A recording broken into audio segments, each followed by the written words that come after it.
Hello guys, good morning dito at good evening dyan.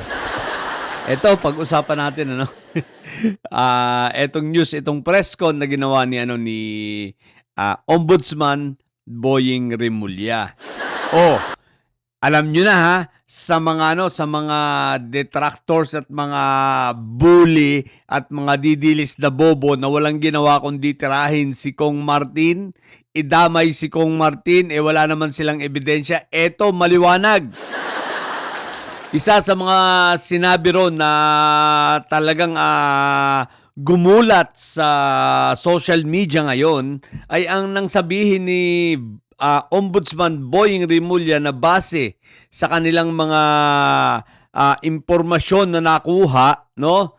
At sa mga dokumento, maliwanag na itong isa sa mga picture na isinumite kalakip attachment sa complaint affidavit nitong 18 marites ay picture na kuha sa panahon pala nitong si Alan Lord Velasco. No?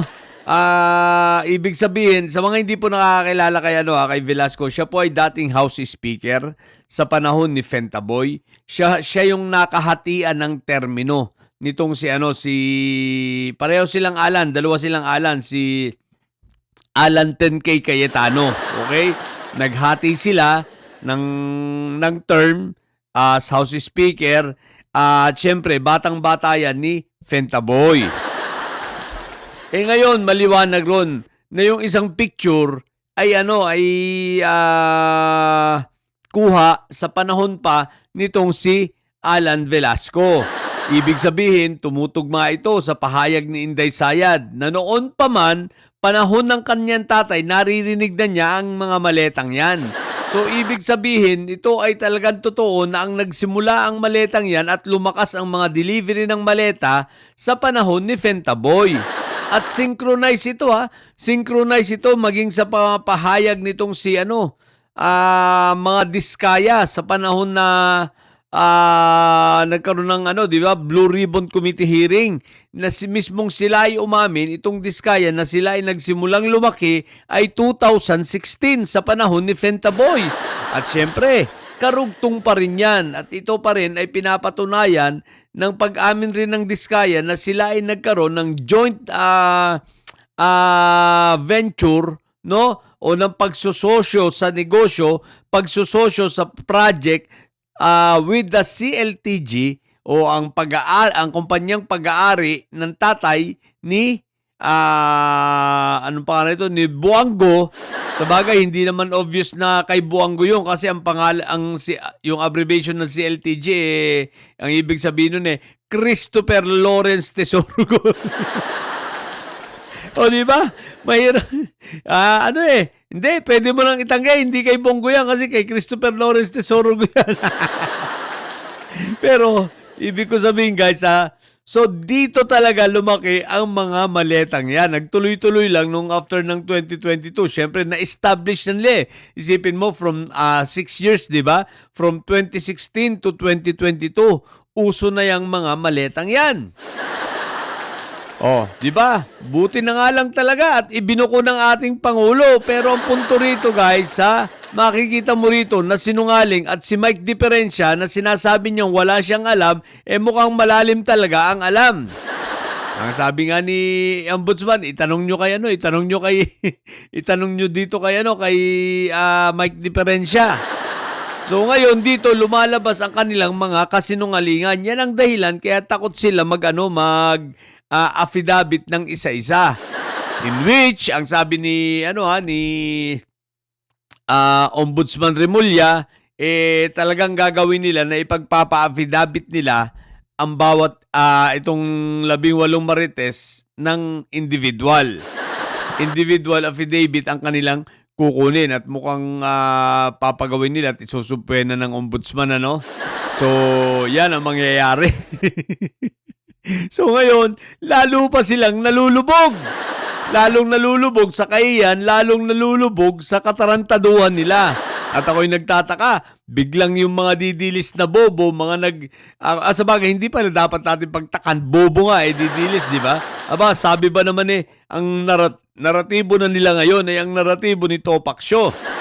Si Topak Show, nagtabla talo dahil sa makikita mo sa naratibo niya pa lang ay sobrang bobo. Isipin mo ba naman na ang sabihin, kagaya ng naratibo ni Mike Diferensya, isipin mo ba naman na ang naratibo nila bakit daw yung nag-aakusa, yung nagtuturo, ang siyang iimbestigahan. Kung hindi pala naman kayo talaga bobo, basic yan.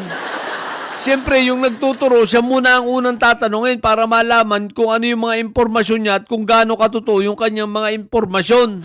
Hindi yung porke nagturo, tama na yun, at totoo na yun. Bago pa pumunta dun sa itinuturo, pag nakita na, totoo ang mga sinasabi nito at may mga ebidensya, kumpleto o di, tsaka ipapatawag yung ituturo. Huwag natin kakalimutan na ang burden ng proof, the burden of proof, relies dito sa ng accuser, Ang burden of proof ay nasa accuser, hindi dun sa ina-accuse o hindi dun sa tinuturo, kundi sa nagtuturo na kailangan niyang patunayan. Paano niya papapatunayan nyo kung hindi dadaan sa tamang investigasyon? At part ng tamang investigasyon ay ang ma-interview sila, makunan sila ng individual. Bukod pa kung talagang joint, iba pa yung joint at iba pa yung individual na pag-interview. Kasama yun That's part of the due process. Hindi lang due process ng ang nag-aakusa, due process rin ng inaakusahan. Kaya huwag kayong tatanga-tangang mga didilis na pagkabubobo ninyo. Ang bobo putik na yan. Pero yun, so maliwanag, ang isa ko rin pinupunto rito guys, maliwanag hindi sa panahon ni PBBM nagsimula ang maletang yan. Maliwanag rin dito na ito ay sa panahon pa ni Fentaboy na ang House Speaker ay si Velasco. Tandaan natin si Velasco ay talagang tuta tagahimod ng puwit nito ni Fentaboy yan, So, doon nagsimula at hindi sa panahon ni House Speaker. Kaya tigil-tigilan nyo kami. At tatandaan natin na si Saldiño ay congressman na rin ng panahon ni Fentaboy. Hindi kagaya nung sinasabi nitong isa sa mga marites na hindi pa raw congressman. Si Saldiño nung panahon ni Fentaboy. At siya daw ay pumasok lamang nung hindi pa congressman si Fentaboy, nagtatrabaho na raw siya hanggang sa 2022.